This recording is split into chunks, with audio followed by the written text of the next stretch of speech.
Amen.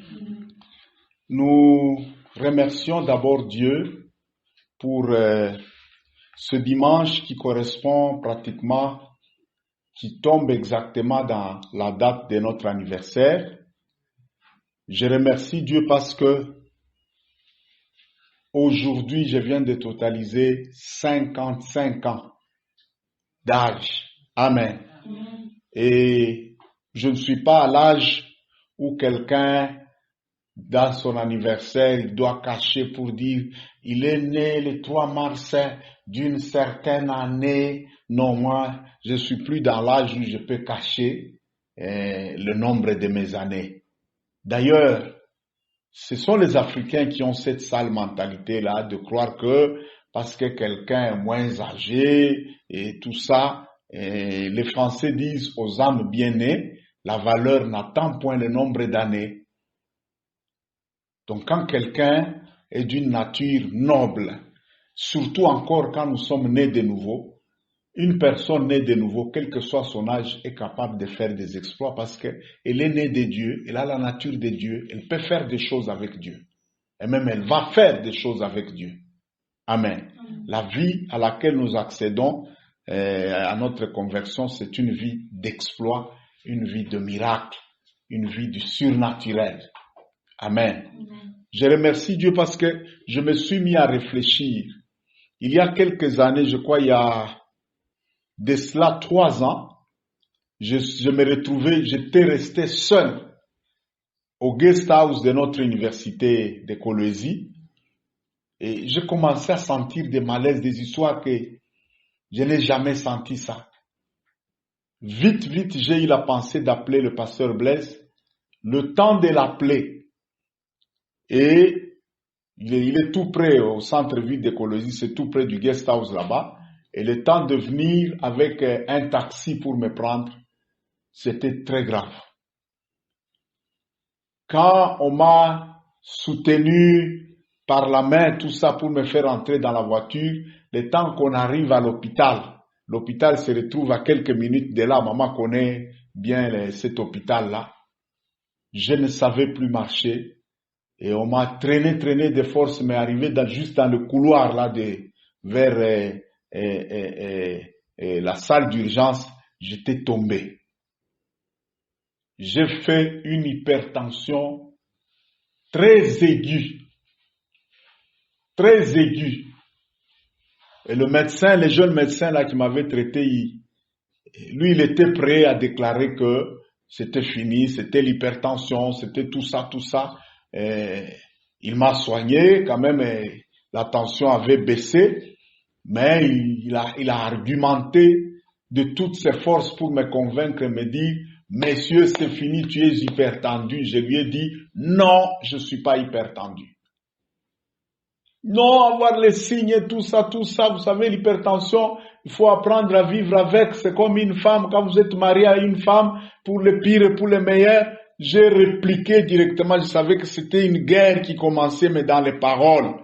Le médecin, bien sûr, il savait pas que, lui ne connaissait pas le principe spirituel qui gère les paroles.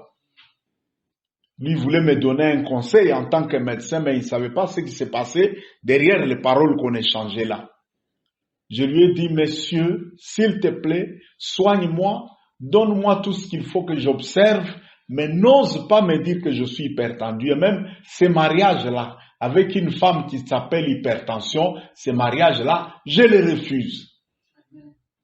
Elle avait ses infirmières, 3 ou 4 qui étaient autour d'elle là, elles se sont mises à rire.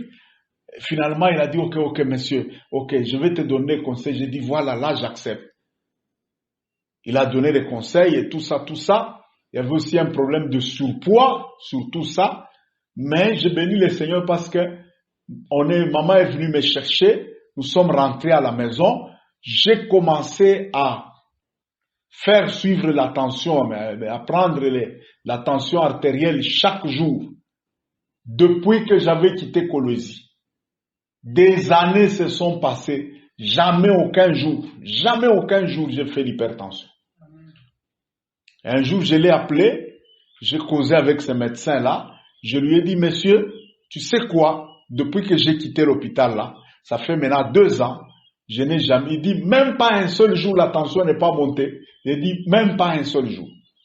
Il est resté silencieux au téléphone, après il a dit, en tout cas, gloire à Dieu. Donc, à voir la manière que cette maladie-là m'avait attaqué.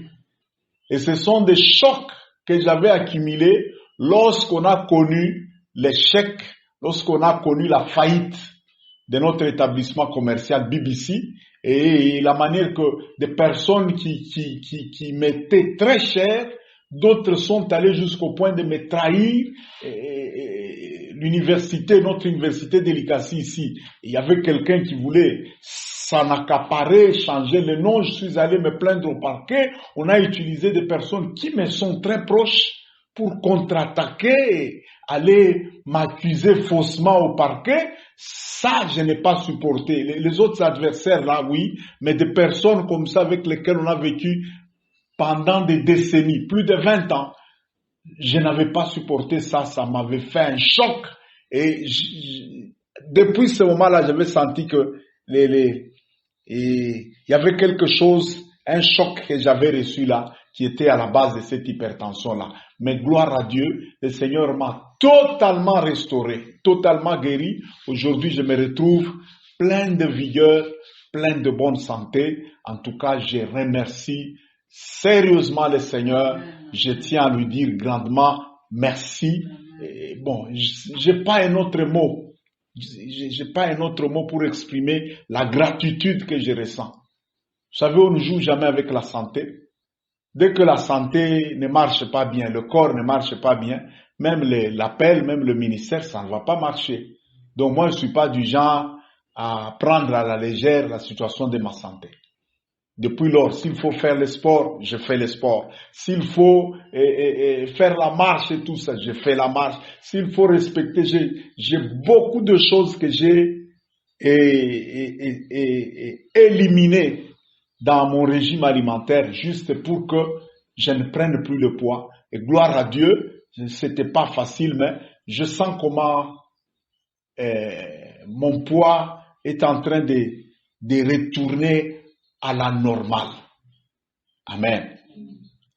Amen. Amen. Que Dieu vous bénisse. Amen. Et ce matin, nous voulons parler sur un thème qui va inaugurer une série de sermons de dimanche. Et cette série-là sera axée sur le thème que nous abordons ce matin. Vous savez, on a fini la série sur les autels. Ce n'est pas qu'on a tout parlé, mais j'ai senti que la dose qu'il fallait pour le peuple de Dieu, pour le moment, elle est suffisante. Et je me suis mis à prier depuis le début de la semaine pour dire, Seigneur, quelle est l'orientation, la parole Réma que tu nous donnes après cette série d'enseignements sur les autels. Il y avait un silence, un calme plat. Le Saint-Esprit ne me disait rien. Jusqu'à hier toute la journée là, je me suis mis à prier, Seigneur, qu'est-ce que tu dis maintenant? Quelle est l'orientation que tu nous donnes maintenant? Silence total. Vous savez, s'attendre à Dieu, rester calme devant Dieu et attendre son orientation, attendre qu'il parle, c'est pénible, c'est pas facile, mais ça paye sérieusement. La nuit, je suis resté en prière, rien. Mais ce matin, vers 6 heures, 5 heures, 6 heures, vers les 6 heures du matin là, pendant que je commençais à adorer, à remercier le Seigneur pour la journée et tout ça, c'est comme le téléchargement quand ça se fait sous le téléphone ou sous l'ordinateur là. Non, il y a des choses qui sont, non. Là, j'étais tellement content que je me suis prosterné sous les lits là, j'ai commencé à adorer Dieu. Et je savais de manière nette et claire que ça, c'est pas ma pensée. Ça, c'est Dieu qui vient de télécharger, de déverser sa pensée nous concernant.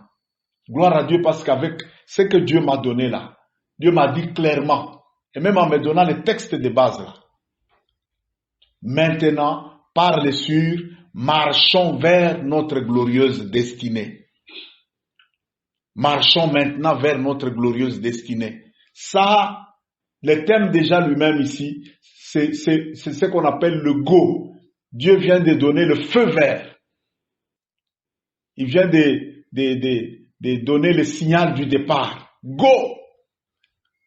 Dieu vient de donner le feu vert pour la communauté ici, le feu vert pour notre famille. Et je remercie Dieu parce que le vendredi passé ici, non, le vendredi qui vient de passer ici, le 1er mars, pendant que je dirigeais la prière, vendredi victoire, le Saint-Esprit m'a convaincu que ce mois sera un mois de restauration. Et vous savez, quand on dit mois de restauration, humainement parlant, moi j'étais tenté un peu de dire, ok, on va parler sur la restauration. Ok, Dieu, la restauration c'est Dieu qui l'a fait. L'homme, lui, doit avoir une certaine position, une certaine attitude qui fait que Dieu, lui, puisse nous restaurer. Alors, l'attitude que nous devons voir, même le thème que Dieu vient de nous donner ici, c'est un thème qui annonce que Dieu commence à nous restaurer. Amen. Marchons vers notre glorieuse destinée. Ça veut dire Dieu vient de donner le feu vert, le coup de départ. Bah! Allez, départ, partez maintenant. C'est comme dans les gens qui font la course sur les terrains d'athlétisme. Avant le départ, tout le monde se met sur la ligne de départ, là, la ligne blanche là. À vos marques, tout le monde se met prosterné là. Hein? Et dès que les petits revolvers là athlétiques, bah, go, c'est fini. Si vous partez avant ce temps-là, sachez que vous avez fauché, vous avez brisé les procédures, même si vous arrivez le premier sur la ligne d'arrivée, vous êtes dans l'illégalité. La Bible dit, l'athlète ne sera pas couronné s'il n'a pas combattu selon les règles. Dans les choses de Dieu aussi, c'est comme ça. Il y a des moments où vous vous retrouvez à un niveau où tout ce que Dieu vous demande, c'est d'attendre.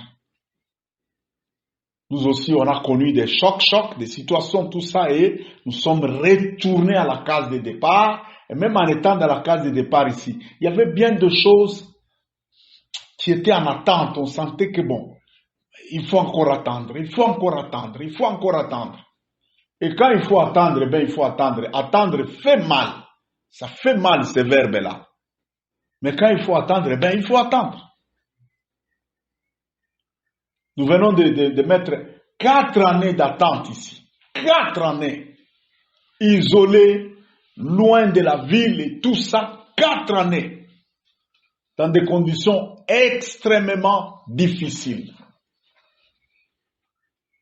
Des conditions vraiment pas faciles. Mais aujourd'hui, avec ce thème ici, j'ai senti même au fond de moi-même que c'est fini. Dieu vient de donner le go maintenant. C'est fini, on peut partir. Amen.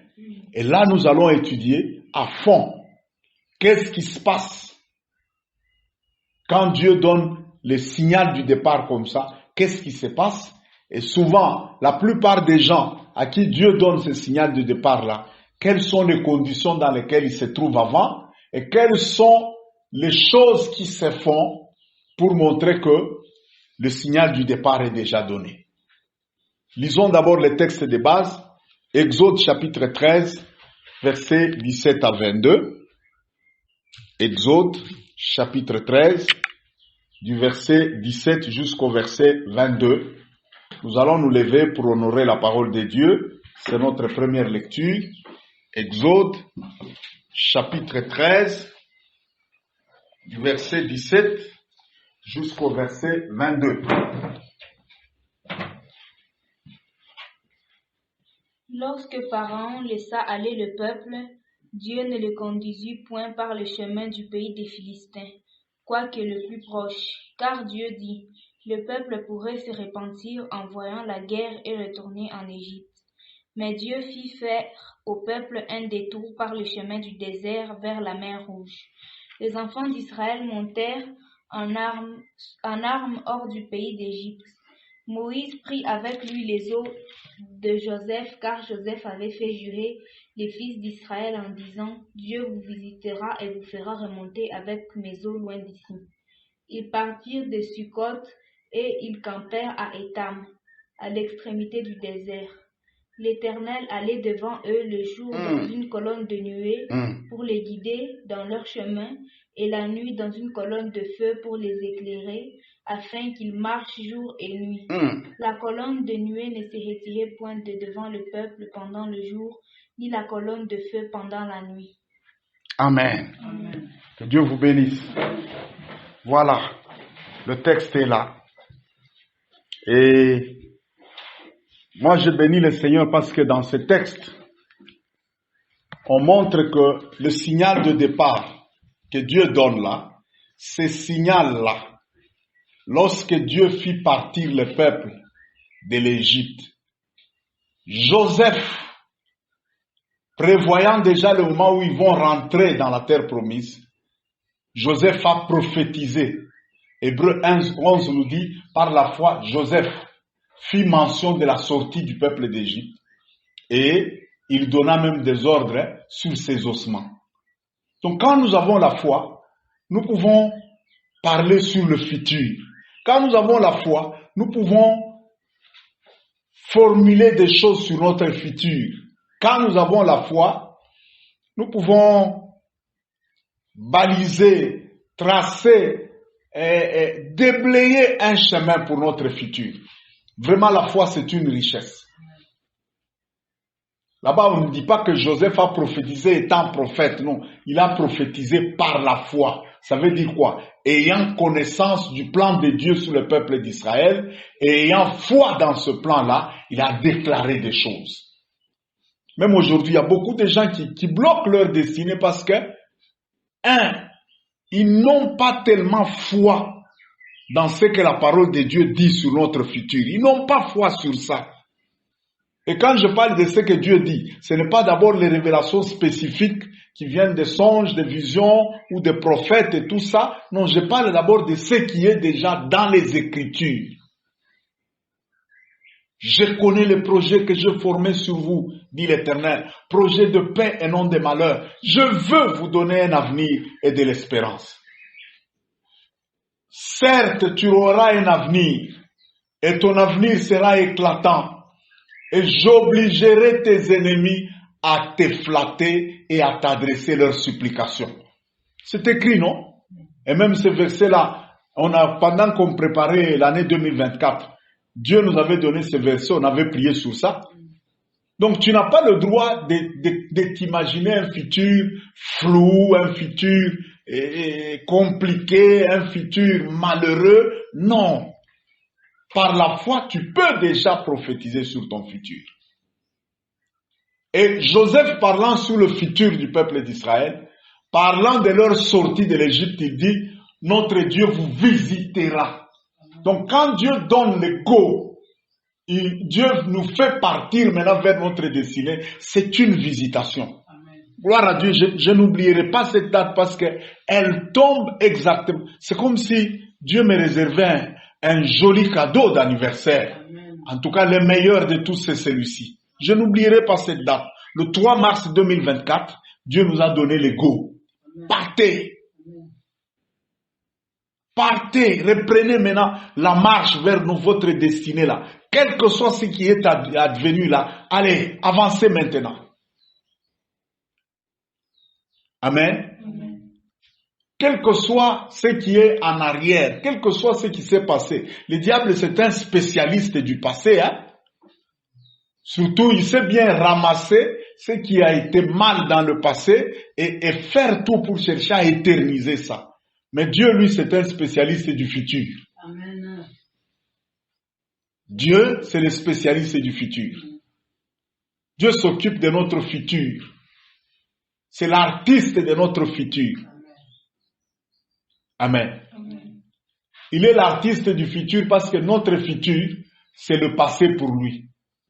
Béni soit Dieu, le Père de notre Seigneur Jésus-Christ, qui nous a bénis. Vous savez, en grec, le mode qu'on utilise en exprimant quelque chose du passé en disant il nous a bénis. C'est ce mode-là en grec. Quand nous avons étudié la grammaire grecque à la faculté, on appelle ce mode-là aoriste.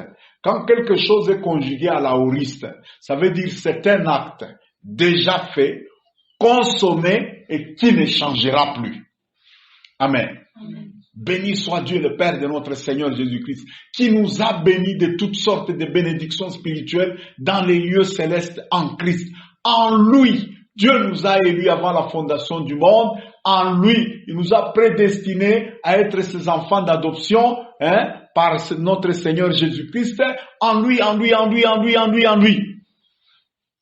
Donc ce sont des choses qui sont déjà faites, consommées, et ça ne changera pas.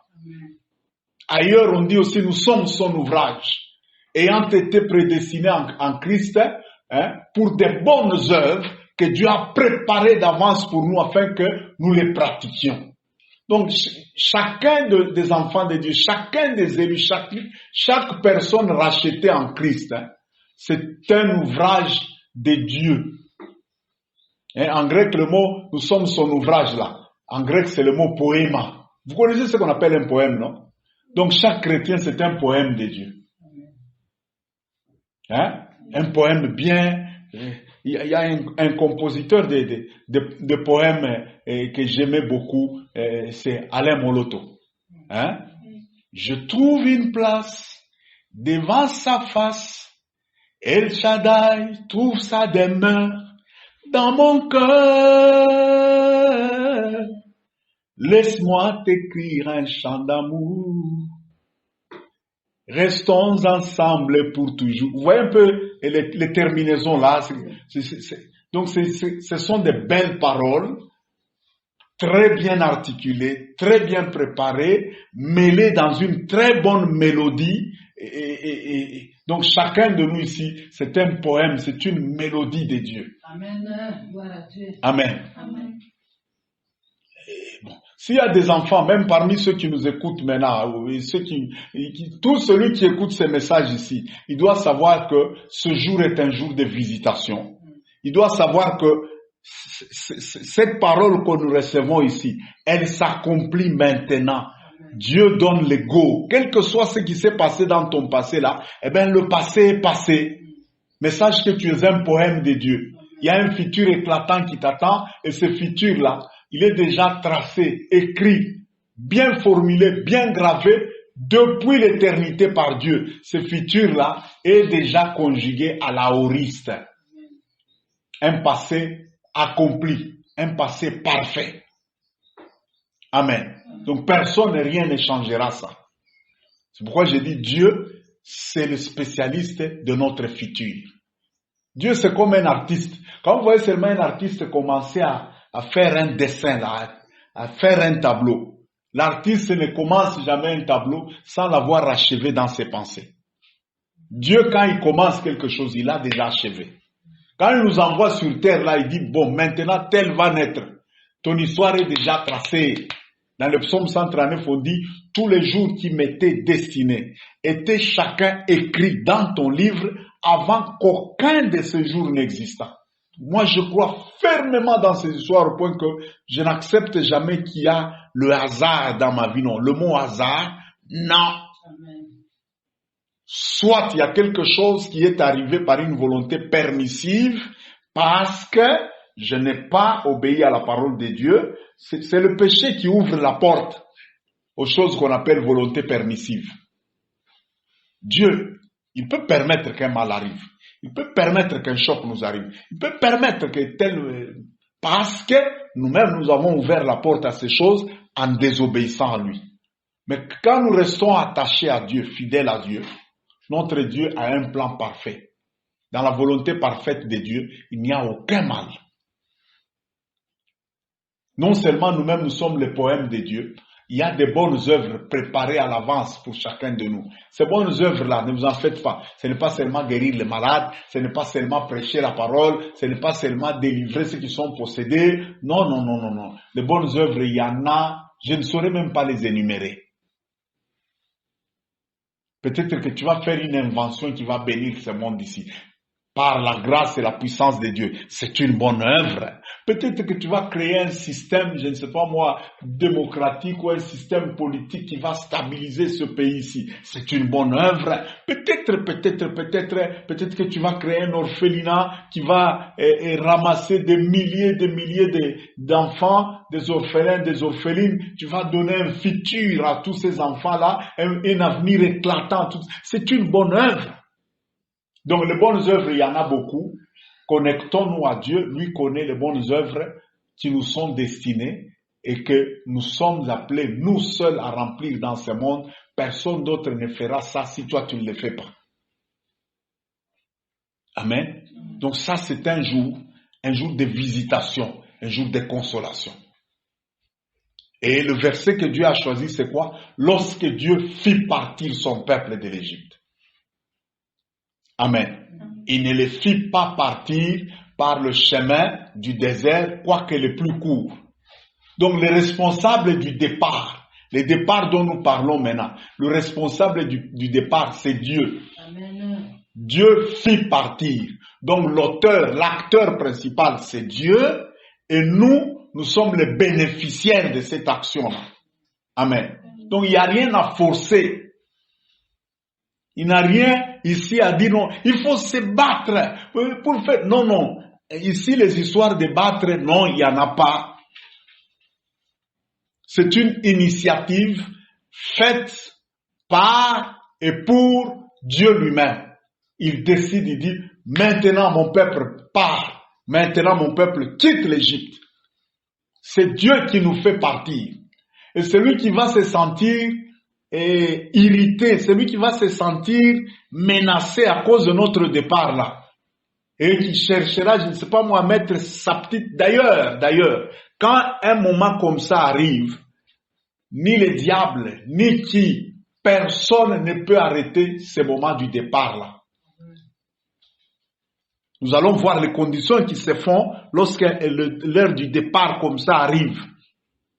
Même l'ennemi, tout ce qu'il a à faire, lorsque Dieu donne le go, le signal du départ comme ça, tout ce qu'il a à faire, c'est de s'infiltrer dans le départ. C'est comme en Égypte. Pharaon, il était KO. Il s'est retrouvé la nuit, son héritier est mort, il y avait des deuils partout, même chez les animaux. On dit que ce jour-là, à cause du départ d'Israël, il y a eu du deuil même chez les dieux égyptiens. Donc les esprits qu'ils adoraient là. Il y a eu des deuils là-bas. Je ne sais pas qu'est-ce que Dieu avait fait. Donc il a frappé et chez les humains et chez les esprits. Il a frappé et dans le monde visible et dans l'invisible. Frappe. Donc la frappe était tellement forte que tout l'orgueil et toute la résistance du pharaon est tombée. Bouf. On dit la même nuit là, il les a appelés. Il a appelé Moïse et Aaron en train de pleurer là. Partez. Prenez tout ce que vous voulez, vos biens, vos femmes, tout ce qui résiste avec. Prenez tout. Et même Moïse dit, objection, majesté. Quoi encore? Donnez-nous tous vos biens précieux là, l'or et tout ça. Prenez, partez. Donc, quand Dieu donne le go comme ça, toute résistance à notre départ tombe. Amen. Toute opposition à ce que tu ne marches plus vers ta destinée, ça tombe.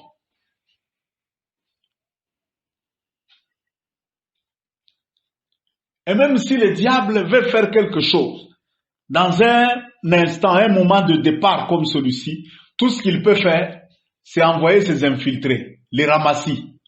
On dit quand ils sont partis, leur départ était tellement puissant et glorieux que une masse incalculable de gens de toute espèce qui, eux, n'avaient pas mis le sang sur le frotteau et sur les linteaux. Donc, c'était des personnes non rachetées, des païens à 1000%. Voyant seulement la gloire qui les accompagnait là, allez, ils se jettent aussi dans la masse. Oh, nous allons aller avec vous. En tout cas, Dieu est avec vous. Le diable savait que ça, ce sont mes gens à moi. Allez, entrez là-dedans. On va créer des complications quand ils vont arriver en plein désert là. La plupart des bêtises qui se sont faites, murmures, plaintes, décisions de retourner en Égypte, tous, les acteurs principaux de ces histoires, c'était les infiltrés là. Donc tout ce que le diable a à faire, lorsque Dieu donne le go, le point de départ, il ne peut plus stopper ça. Tout ce qu'il peut faire, c'est injecter ces infiltrés. C'est pourquoi nous devons faire attention. Il faut faire attention. Les moments de gloire, les moments de visitation, les moments de délivrance, les arrivistes là qui arrivent, quelqu'un, tu le vois seulement apparaître subitement là, en train de respirer vite, et vraiment, nous avons appris ce que Dieu a fait. Non. Alléluia. Vraiment. Même moi, j'ai vu ça dans les songes. Ok. Va dormir encore. Va voir encore d'autres songes là. Faites attention à ces gens-là qui, lorsque l'heure de la délivrance sonne, eux aussi apparaissent subitement là. Attention. Amen. Attention. La plupart de ces gens sont les ramassis. Ils vont vous créer des problèmes après. Amen. Des gens comme ça, il faut, malgré qu'ils transpirent là, en train de vous féliciter. En tout cas, gloire à Dieu, félicitations. Non. Oh, en tout cas, mais, non, mais toi, tu es formidable. Ok. Laisse-lui secouer ta main là, mais toi, garde bien ton cœur et ta tête là, froide. Amen. En train de les regarder, avec un œil fermé là, pour dire, bon, celui-ci là, il vient d'où? C'est qui là? C'est qui? Est-ce que vous avez déjà vu les gens remporter, gagner un pouvoir, même en politique ici, célébrer ce pouvoir-là, et après permettre à tout le monde de venir s'associer avec eux pour partager le pouvoir? Vous avez déjà vu ça? Oh, là, ils sont compliqués, hein, quand ils arrivent à ce point-là. C'est comme maintenant là les élections viennent de se passer et ils ont déjà leur majorité et tout ça. Et toi, tu viens maintenant du dehors là, tu dis, moi aussi. Même s'ils ne te disent rien, les politiciens sont bizarres. Ils vont te faire des choses, hein. Chaque fois qu'ils auront leur gâteau à partager là, ils te rappelleront que toi, tu n'es pas l'un d'entre eux. Batako Kumbusha. Ils vont faire des choses, tu vas comprendre que Bazalangate, Baboinga. Ils vont te faire des histoires. Même Jésus lui-même, il promet, il dit aux 12 là, il dit, vous êtes au nombre de ceux qui avaient persévéré dans mes souffrances et mes tribulations avec moi. Au renouvellement de toutes choses. Quand je viendrai m'asseoir sur mon trône, vous là, vous serez assis aussi sur 12 trônes et vous allez gouverner les 12 tribus d'Israël. Vous allez gouverner la capitale.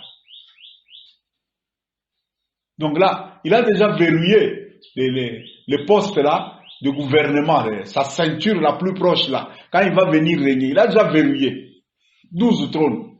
Et ceux qui seront sur le trône là, ils sont déjà mentionnés. Amen. Ne sois pas méchant, ne sois pas ceci. Faire du bien à quelqu'un par charité, par miséricorde, ne signifie pas le faire participer à ta gloire. Ça fait mal quand on parle comme ça. Il y en a qui nous considèrent comme des méchants.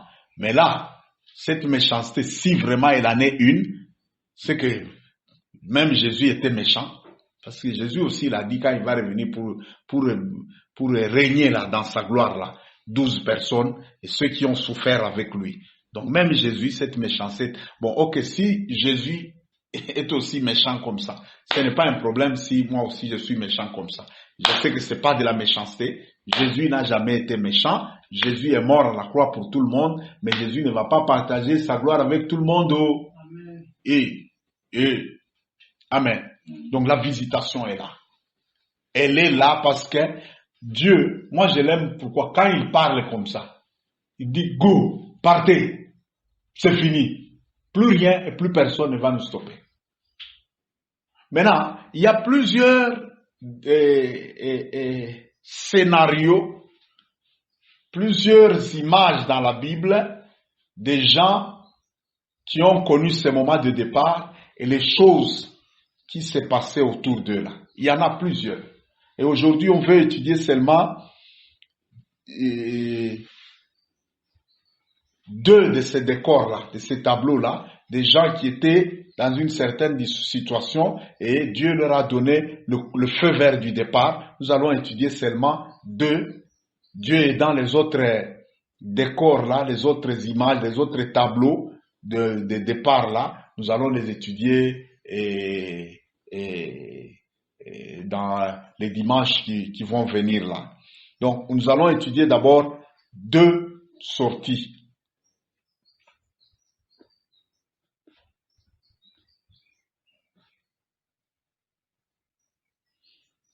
Nous allons étudier la sortie de l'Égypte. Ils ont connu aussi un départ. C'est le départ qu'on vient de lire ici. Nous allons étudier aussi la sortie, toujours du peuple d'Israël, leur sortie de Babylone.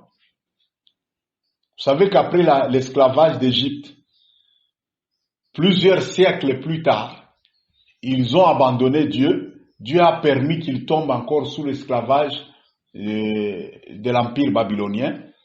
Et ils ont connu 70 ans d'esclavage en Babylone. Et après, il y a eu encore un go. Partez. Et ce qui m'a frappé, c'est que les deux tableaux ici, il y a des choses qui reviennent exactement de la même façon. Non. Dieu, il est parfait dans ses voies. Sa manière de faire des choses, elle est parfaite. Amen. Et lorsqu'on comprend les voies de Dieu, on commence à comprendre comment Dieu opère. Ça devient très facile d'expérimenter sa puissance. Très facile. C'est la puissance de Dieu et elle marche sur les lois et les principes divins. Elle marche dessus. Quand vous fauchez ces lois-là et ces principes, c'est très difficile d'expérimenter sa puissance, ça devient très compliqué. Nous allons lire d'abord, je vais lire ici devant, Exode 12, 29 à 42, et après je vais lire Esdras 1, 1 à 11. Exode, chapitre 12, du verset 29. C'est un long passage, mais en tout cas, il y a plein d'histoires là-bas, plein d'histoires et des choses très, très instructives qui sont là. Exode, chapitre 12, 29 à 42. Au milieu de la nuit, l'Éternel frappa tous les premiers-nés dans le pays d'Égypte, depuis le premier-né de Pharaon assis sur son trône, jusqu'au premier-né du captif dans sa prison, et jusqu'à tous les premiers-nés des animaux. Pharaon s'éleva de nuit, lui et tous ses serviteurs et tous les Égyptiens. Il eut de grands cris en Égypte, car il n'y avait point de maison où il n'y avait pas un mort. Dans la même nuit, Pharaon appela Moïse et Aaron et leur dit, « Levez-vous, sortez du milieu de mon peuple. Vous et les enfants d'Israël, allez servir l'Éternel comme vous l'avez dit là. Prenez vos brebis, prenez vos bœufs, comme vous l'avez dit, allez, bénissez-moi. » Les Égyptiens étaient en train de presser et ils avaient hâte de les renvoyer du pays car ils disaient, nous risquons de périr tous à cause de ces gens. Le peuple emporta sa pâte avant qu'elle soit levée. Ils enveloppèrent les pétrins dans leurs vêtements et ils les mirent dans leurs épaules. Les enfants d'Israël firent ce que Moïse avait dit. Ils demandèrent aux Égyptiens des vases d'argent, des vases d'or et des vêtements. L'Éternel fit trouver grâce au peuple aux yeux des Égyptiens qui se rendirent à leur demande et ils dépouillèrent ainsi les Égyptiens. On peut s'arrêter là-bas. Amen. Maintenant, lisons Esdras. Esdras, chapitre 1er, le verset 1 jusqu'au verset 11. Là, c'est la sortie de de Babylone. Esdras, chapitre 1er, le verset 1 jusqu'au verset 11. Esdras 1, 1 à 11.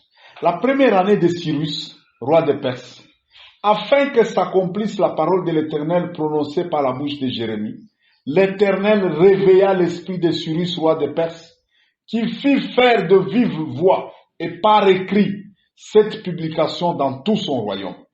Ainsi parle Cyrus, roi de Perse. L'Éternel, le Dieu des cieux, m'a donné tout le royaume de la terre. Il m'a commandé de lui bâtir une maison à Jérusalem, en Juda. Qui d'entre vous est de son peuple? Que son Dieu soit avec lui, qu'il monte à Jérusalem, en Juda, et qu'il bâtisse la maison de l'Éternel, le Dieu d'Israël. C'est le Dieu qui est à Jérusalem. Dans tout lieu où séjourne le reste du pays du peuple de l'Éternel, les gens du lieu leur donneront de l'argent, de l'or, des effets, du bétail, des offrandes volontaires pour la maison de Dieu qui est à Jérusalem. Les chefs des familles de Juda, les Benjamins, les sacrificateurs, les Lévites, tous ceux dont Dieu réveilla l'esprit s'élevèrent pour aller bâtir la maison de l'Éternel à Jérusalem.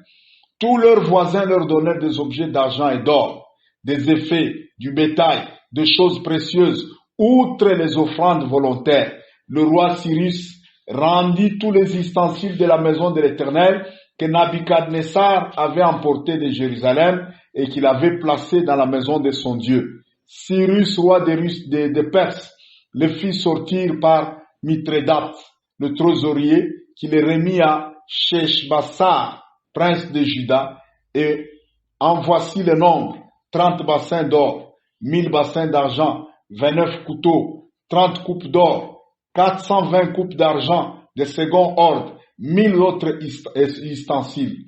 Tous les objets d'or et d'argent étaient au nombre de 5400. Sheshbassar emporta le tout de Babylone jusqu'à Jérusalem au retour de la captivité. Amen. Amen.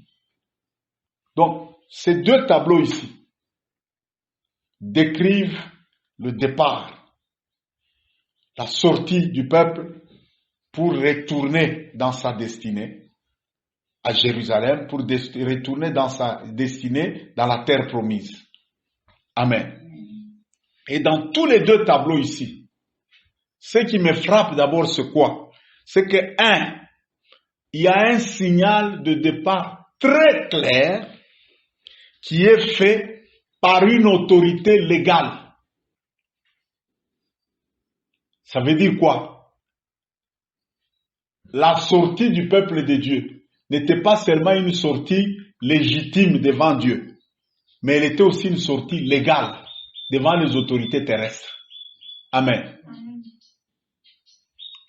Donc, il n'y aura pas de fuite.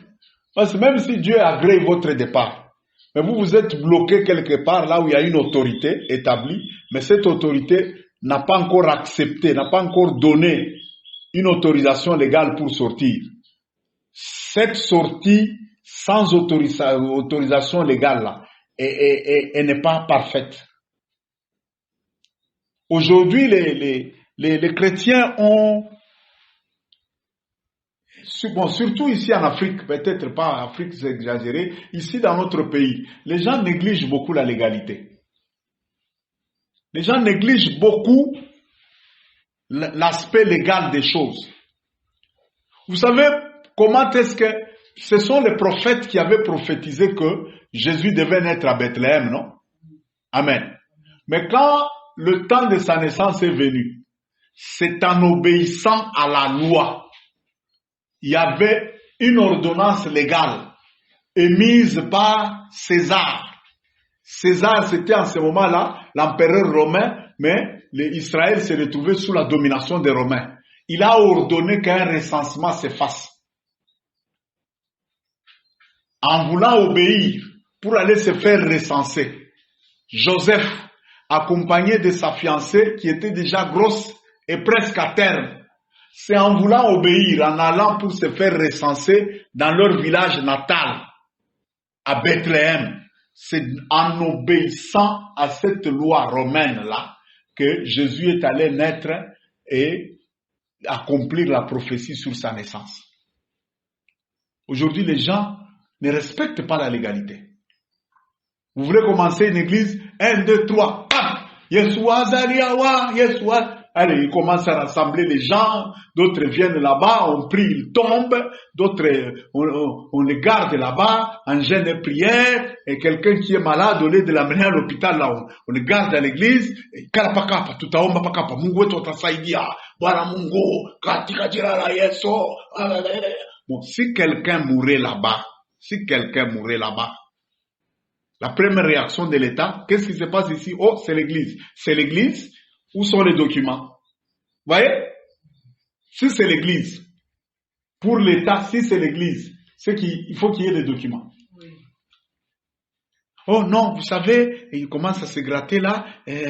Notre Dieu, lui, quand il ordonne qu'on fasse, eh bien, on fait. Ok. Que maintenant, ce Dieu-là vienne répondre devant l'État. La légalité. Quand Dieu nous dit, il donne le go comme ça, je vous dis, vous allez voir que toutes les conditions légales pour que nous fassions ce que nous devons faire, toutes ces conditions-là vont se faire sans être forcées. Ça, c'est un. En Égypte, Pharaon, le roi légal, celui qui les a appelés, il dit, partez. C'est ça la légalité, non? Et à Babylone, l'empereur Cyrus, le roi de Perse, on dit il s'élève lui-même un matin et il fait faire de vives voix, ça veut dire avec un ordre solennel, légal, public. Ok, tous ceux qui savent qu'ils sont israélites, votre Dieu vient de m'ordonner de vous laisser partir. Partez, partez, tout celui qui se reconnaît israélite là, partez. Et j'ordonne, pendant que vous partez là, que l'on vous donne tout ce dont vous avez besoin. Waouh! Là, c'est ça qui me plaît, l'argent. Amen. Beaucoup de gens négligent cet aspect-là de l'argent. Après la légalité, la deuxième chose, quand il y a un ordre légal, quand il y a un ordre de départ que Dieu approuve, il y aura toutes les conditions légales. 2, il y aura toutes les provisions matérielles et financières nécessaires.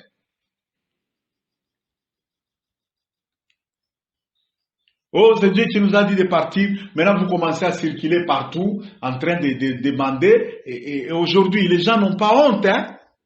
Ils écrivent, comment ils appellent ces histoires, leurs petits papiers là? C'est quoi? Même pour le mariage, on demande l'argent aux gens. Même pour acheter les micros à l'église, on va demander, même dans les bureaux de l'État. Et faire part, voilà. Moi, j'appelle ça part faire. Faire part. Vous voyez là, sans honte, sans vergogne, à chaque bureau là de l'État. Parfois même l'expression dans la langue officielle, elle est difficile. Ils sont là, ils commencent à parler là. Jamboeno, chef, Mijo, ba, pasteur, prophète, évangéliste, Irvin Kassongo. Huyu ni mzee Faustin, ule ni mzee Floribert, ule na yeye ni mzee Gaston, ule na yeye ni mama mzee nani Gastoni, ule mwingine ni mama mzee Banze, ule mwingine ni mama mzee nani Inamizo. Tuko watumishi ya Mungu sasa.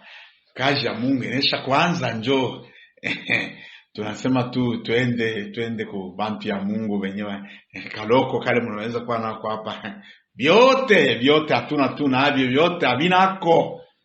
Bon, vyote havinako. Minjo nilimituma. C'est moi qui vous ai envoyé. Maintenant vous commencez à déranger tout le monde là. Vous devenez les symboles universels de la demande. Faites ces histoires-là. Si Dieu est Dieu, le père de Gédéon a dit quoi? Si Baal est Dieu, qu'il vienne plaider sa propre cause. Non. Aucun départ officiel du peuple de Dieu n'a jamais été fait et ils partent le même vide. Never. Et si c'est lui, même dans notre cas ici, on ne va pas partir le même vide.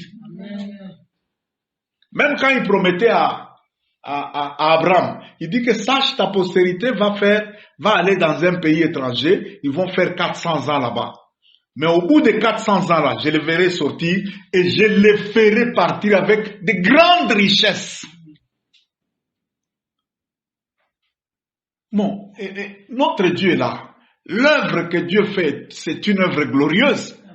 Je vous informe que l'aspect glorieux est totalement incompatible avec la pauvreté. Là où il y a la gloire, non, la pauvreté n'a pas le droit d'être là. Amen. Et là où il y a la pauvreté, c'est qu'il n'y a pas la gloire.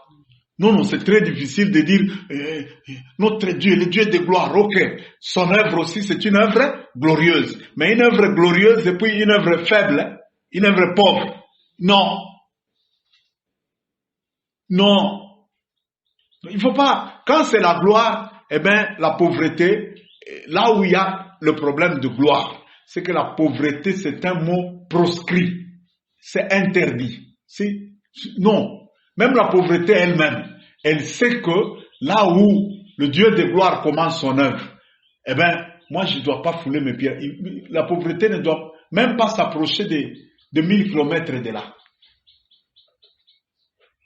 En Égypte, ils sont partis, pleins de richesses. D'abord, tout ce qui était à eux, on leur a remis. Vous savez les histoires au blocage. Donc, quand Dieu dit go, pas de blocage. Amen.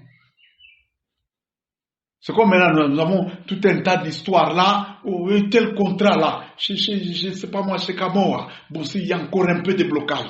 Tel contrat là, je ne sais pas moi, c'est KCC, et tel contrat là, chez Camille. Il y a plein d'histoires comme ça où ça traîne un peu les pas, ça fait comme ceci, des histoires de beaucoup d'argent là, et on en a plein comme ça, des histoires il suffit seulement qu'une de ces choses débloque. Ce sont les millions qui sont débloqués. Mais on sent que quand on parle déjà de débloquer, c'est qu'il y a blocage. Mais quand Dieu donne le go, fini le blocage. Amen. Fini. Et ici, je ne parle pas en l'air. Je parle avec les bases, les fondements bibliques.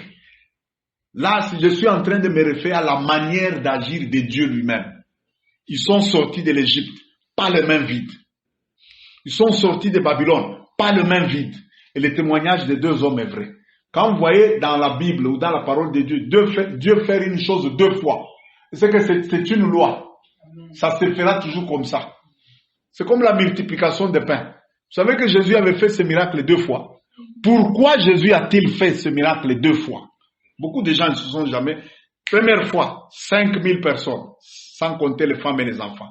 Deuxième fois, 7000 personnes, sans compter les femmes. Je suis sûr que s'il y avait la 3e fois, ça allait être 10 000 personnes. Bon, s'il y a 1, 2, c'est qu'il y a aussi 3, il y a aussi 4, il y a aussi 5. C'est Daniel ou c'est entre Daniel et Joseph? Un en interprétant le songe, c'est Daniel. Non, Joseph. Il dit si la chose est revenue 2 fois, si Pharaon a vu le même songe revenir 2 fois, c'est que l'Éternel est déterminé à faire la chose. Elle ne va pas rater. Cette chose dont on parle ici, elle s'est faite 2 fois. Ils sortent de l'Égypte. Un acte légal de leur sortie. 2, de grandes richesses. Qu'on leur donne tout ce dont ils ont besoin, partout. Et même Cyrus lui exagère, il dit, même là où vous allez là, s'il y a un besoin, que tous les gens qui sont là vous donnent ce qu'il faut donner. Amen.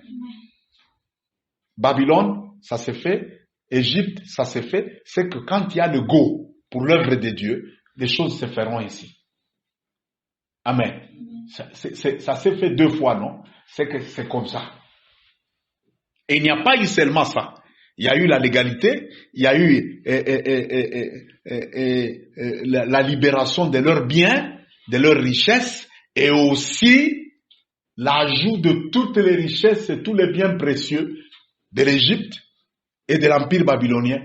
Biabizur et Biot, tout ce qui était de précieux là, on leur donne. Mes chers amis, il n'y a pas un grand privilège que celui de servir Dieu. Quand Dieu vous ordonne de les servir, sachez que il a libéré toutes les provisions de son royaume et toutes les provisions de l'univers. Elles sont libérées en votre faveur. Souvent, ce que Dieu nous ordonne de faire, l'œuvre de Dieu a toujours eu des dimensions un peu trop exagérées. Parfois, vous pouvez dire, waouh, qu'est-ce que je vais faire pour arriver à faire ce qu'il dit ici? Ne t'en fais pas. Il est le Dieu qui donne la vision. Il libère aussi la provision. Amen. Un jour, il y avait un jeune prédicateur là, qui était allé prêcher dans un pays étranger. Je tais le nom. Il a tellement bien prêché. Le pasteur de l'église où il est allé prêcher là, c'était un blanc. Ce pasteur-là avait la dîme. Il avait une dîme de $100,000. Maintenant, il voulait remettre au jeune pasteur là. Maintenant, il s'est dit, il faut d'abord que je vérifie un peu le niveau de sa vision. Il l'appelle, la veille de son départ là, il l'appelle, il dit, bon, est-ce que tu peux me donner un peu le contenu de ta vision et tu peux me dire quelle somme d'argent tu as besoin pour que ta vision puisse se réaliser? Il a vu les jeunes hommes là, mal à l'aise et puis un peu surpris là. Il dit, oh, peut-être je viens de le surprendre, mais il doit connaître bien sa vision. Il dit, ok, va, repose-toi, rentre à ta chambre, à ton hôtel là. Demain, avant que je te libère, tu vas venir, on va parler, tu vas me dire ça.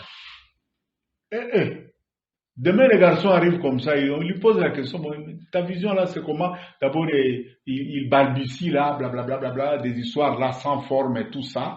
Et après, il dit, bon, pour que je réalise vraiment ce que j'ai là, bon, même un 5,000, le blanc a failli tomber de son siège de bureau là. Il dit, quoi? Il dit, même un 5,000 là. Et lui, il s'est gêné déjà, c'est quand il parlait de $5,000 là. C'est que pour lui, hein, il a tapé très haut. Il a vu le blanc là rougir, il est devenu déçu. Il dit, ok, homme de Dieu, j'avais un montant colossal à te remettre, mais je sens que si je te remettais ça, je vais te faire du mal. Tu vas t'embrouiller avec ça. Comme tu as dit 5,000, moi je te donne 10,000. Le double de ça, mais bon, le blanc lui a remis ça en étant vraiment déçu. L'œuvre de Dieu. Hein? D'abord, juste le studio YouTube. L'autre fois, je parlais avec maman. Je vais faire une grande salle là où on va commencer à filmer nos publications sur YouTube.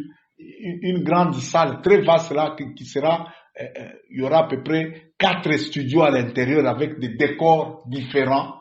Juste ça. C'est plus de $15,000. Dans les 20, 25 ou $30,000. Juste la salle là, pour juste commencer à filmer. Si je dois mettre maintenant, il y a la chaîne de radio, de télévision ici. J'ai parlé avec un technicien pour monter une pylône ici. Moi, je ne veux pas les histoires, monde antenne, tout ça. Quand l'ennemi se fâche, il voit que vous commencez à dire des choses. Une foudre tombe là-bas, la pluie tombe. Wow! Coupure de courant et interruption de... Non, moi je vais faire toutes mes histoires là où je suis là. Amen. J'avais calculé un jour ces histoires-là. J'étais à Lubumbashi, $350,000. Tous ceux qui étaient à la maison chez Tantine Baby m'ont regardé, ils ont reculé. Ça c'est juste le projet des chaînes de radio et de télévision. Ah, bon, moi je vais loin, moi je suis en train de penser même faire commander, je ne sais pas si on appelle ça un satellite ou une satellite. Là, je parle comme les Ivoiriens. Faire commande des satellites. Satellite. Vous voyez comme Canal Plus ici. Canal Plus, c'est les satellites. C'est tout un satellite de communication, Canal Plus. Maintenant, quand vous faites les histoires, vous les domiciliez dans Canal Plus. Le jour où l'ennemi va se fâcher, tu es locataire chez Canal+, ta chaîne est locatrice là-bas. Le jour où l'ennemi va se fâcher, il y aura seulement un incident là. Non, messieurs, nous sommes obligés de couper votre signal. Et je sais que vous avez déjà tout payé. D'ailleurs, on va vous remettre le double à cause du dommage là qu'on a fait. On vous remet le double, mais c'est le diable là qui agit. Il dit bon, payez lui-même triple, même 5, mais que son histoire là, il va me ravager maintenant tout mon royaume. Donc l'œuvre de Dieu avec le locatariat là, c'est incompatible aussi. Amen. Amen. S'il faut qu'on ait notre propre cité comme le Vatican, eh bien on en aura. Amen. Amen. Amen. On en aura. Ne vous en faites pas. Un jour j'étais à Kasumbalesa où là, un matin là, j'ai prié, le Saint-Esprit me dit, sors un peu, allons un peu circuler. Je suis sorti là, je suis allé du côté, là où il y avait les maisons résidentielles des cadres, je ne sais pas moi, d'une ancienne société comme ça. Je suis arrivé au bord d'un terrain là, je me suis mis quelque part, j'ai dit, Seigneur, tu m'as dit de sortir et bien je suis là. La seule chose que le Saint-Esprit m'a dit ce jour-là, désormais, que ce soit tes propres affaires, que ce soit mon œuvre, ne fais plus jamais des histoires dans des endroits à location. Ne fais plus ça. Le diable connaît et il est déterminé à te bloquer partout. Plus jamais faire une histoire dans un lieu de location. Amen. Locataire égale esclave. Tu es sous l'autorité du monsieur là, du propriétaire. Le jour où une mauvaise mouche va le piquer, eh ben, il va te chasser de là. Il va interrompre la chose. Bouf, c'est fini. Ah non, ils ont commencé une très belle histoire là, on était édifiés, mais subitement on a senti, non, excusez-nous, vous savez, on a eu un peu de problème avec les bailleurs, tout ça. Non, ces histoires de bailleurs là. Non. Amen. Amina. Amen. Donc là, ce sont les conditions de départ. Les véritables conditions de départ. C'est que vous aurez toutes les conditions légales pour que personne n'ouvre sa bouche. Le diable, c'est un légaliste aussi. Il va entrer seulement dans l'histoire de l'État. Allez leur demander tel document là. Allez. Bloquez. Scellez cette histoire-là. C'est fini.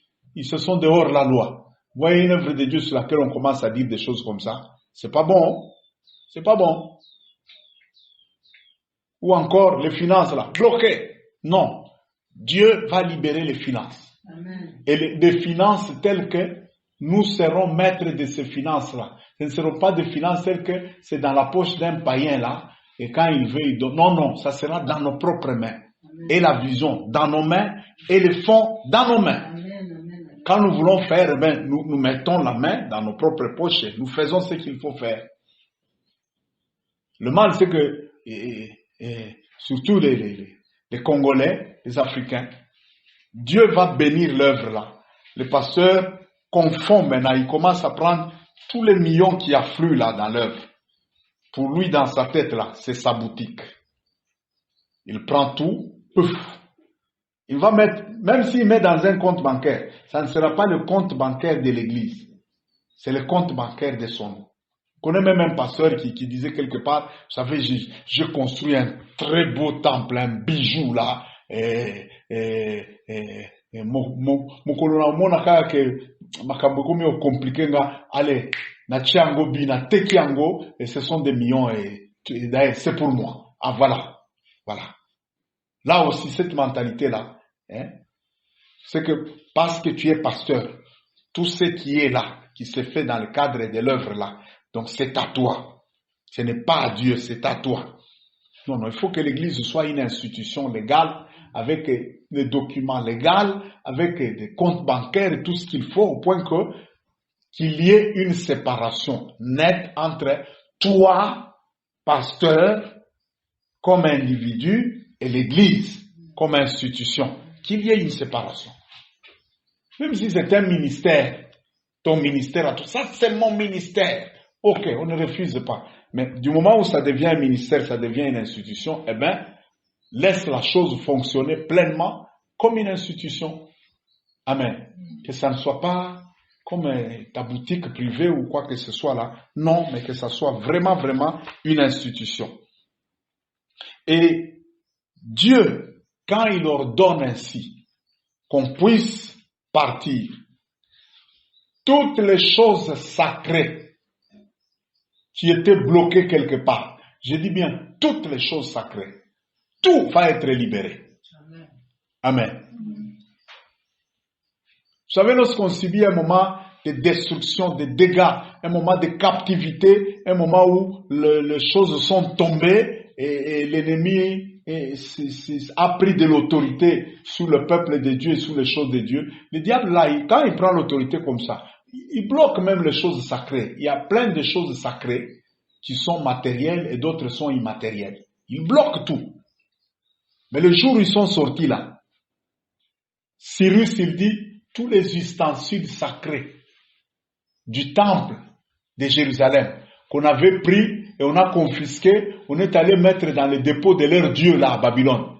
Cyrus a dit, tout, même pas une aiguille, que ça reste, remettez toutes leurs histoires. Vous savez, quand nous servons Dieu comme ça, nous sommes des héritiers de Dieu. Il y a plein de choses, d'autres nous ne sommes même pas conscients qu'il y a telle chose que l'ennemi a déjà confisquée.